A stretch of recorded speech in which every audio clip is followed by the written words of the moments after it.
acha kabisa kufanya mambo haya mawili kama unataka kukua kiroho.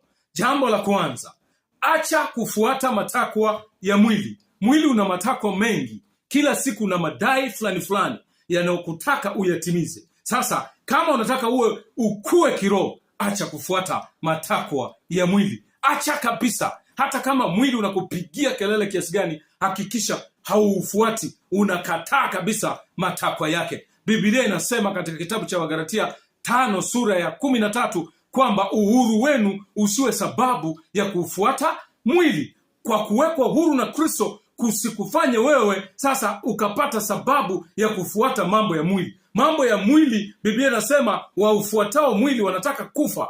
Jambo hilo la msingi kabisa, acha kufuata matakwa ya mwili. Jambo la pili, acha kuwa mvivu wa kusoma neno. Acha kuwa mvivu wa kusoma neno. Acha kuwa mvivu wa kusoma machapisho mbalimbali yanayohusu taaluma mbalimbali za kiroho zinaweza kufanya ukue kiroho. Kwa hiyo hakikisha haui mvivu wa kusoma neno. Hakikisha kila siku unasoma neno, mara kwa mara unasoma neno, ili kusudi uweze kukua kiroho. Kwa hiyo acha uvivu wa kusoma neno. Hayo mambo mawili yashike, yatakusaidia sana. Acha kufuata matakwa ya mwili, acha uvivu wa kusoma neno la Mungu. Biblia inasema katika Yoshua sura ya 1 mstari wa 8 kwamba kitabu cha Torati kisitoke kinywani mwako, bali uyatafakari maneno yake mchana na usiku.